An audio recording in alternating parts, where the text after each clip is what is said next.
தமிழ் சினிமாவில் எதிர்பார்ப்புக்குரிய இளம் இயக்குனர்களில் ஒருவராக இருப்பவர் லோகேஷ் கனகராஜ்.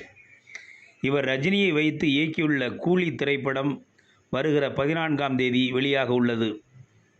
இந்நிலையில் இந்த படத்திற்கு சென்சார் அமைப்பு ஏ சான்றிதழ் வழங்கியிருக்கிறது. ரஜினிகாந்த் படத்தை அவரது ரசிகர்கள் மட்டுமின்றி பெண்கள், குழந்தைகள் என்று அனைவரும் குடும்பமாக வந்து பார்ப்பார்கள். ஆனால் இப்போது கூலி படத்திற்கு ஏ சான்றிதழ் வழங்கியிருப்பது தியேட்டர் உரிமையாளர்கள், விநியோகஸ்தர்கள் மற்றும் ரசிகர்களிடம் அதிர்ச்சியை ஏற்படுத்தியுள்ளது. பொதுவாக லோகேஷ் கனகராஜ் திரைப்படத்தில் சண்டை காட்சிகளுக்கு முக்கியத்துவம் வழங்கப்படும் என்றாலும் கூலி படத்தில் கூடுதல் வன்முறை காட்சிகள் இருப்பதாக சொல்லப்படுகிறது. பல இடங்களில் ரத்தம் தெறிக்கும் காட்சிகள் இருந்த ரஜினியின் ஜெயிலர் படத்திற்கு கூட யுஏ சான்றிதழ் தான் வழங்கப்பட்டிருந்தது.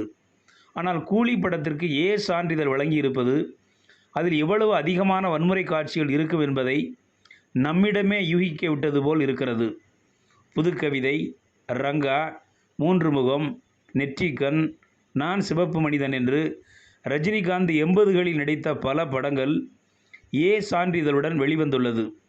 1989ஆம் ஆண்டு வெளிவந்த சிவா திரைப்படம்தான் ரஜினிகாந்த் படத்தில் ஏ சான்றிதழ் பெற்றிருந்த கடைசி படமாக இருந்தது.